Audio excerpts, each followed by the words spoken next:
පුතේ දුවේ උඹලා පුළුවන් නම් ආදරය කරපල්ලා බුදුරජාණන් වහන්සේට. ලෞතර බුදුරජාණන් වහන්සේ වදාලා මයි සද්ධා මත්තම් ප්‍රේම මත්තම් සබ්බේතේ සග්ගපරායන. ලෞතර සම්මා සම්බුදුරජාණන් වහන්සේට ප්‍රේමයේ මාත්‍රයක් තිබ්බොත්, සද්ධාව මාත්‍රයක් තිබ්බොත්, කය බිඳලා මරණයන් මත්තේ ඔවුන් දෙව්ලොව උපදිනවා. අපේ ආච්චිලා සියලා මුතුන් මිත්තෝ ඇයි പ്രേත ලෝකවල ගියේ? ඇයි දුගතියට වැටුනේ? ඔවුන්ට මගේ බුදුරජාණන් වහන්සේ ගැන ආදරයක් තිබ්බේ නැහැ. මං කිව්වා පුතේ දුවේ උඹලා යම් කිසි කෙනෙකුට ආදරය කරනවා නම් ඒ ආදරය කරන කෙල්ලගේ නම කට්ටියක් මන්ද ඇහෙනකොට උඹලගේ කන් නිකම් යනවා ඒ පැත්තට. අරයගෙන මොකද්ද කියන්නේ? ඒ කෙල්ල නිතර මතක් වෙනවා. කොල්ලා නිතර මතක් වෙනවා.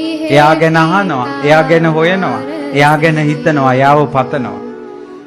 අනේ ඔය වාගේ ආදරයක් මගේ බුදුරජාණන් වහන්සේ ගැන තියෙනවා නම්, බුදුරජාණන් වහන්සේ කියලා ඇහෙනකොට කන් ඒ පැත්තට යනවනම්, බුදුරජාණන් වහන්සේ නිතර මතක් වෙනවනම්, බුදුරජාණන් වහන්සේ මතක් වෙනකොට මේ හදවත පිරෙනවනම්,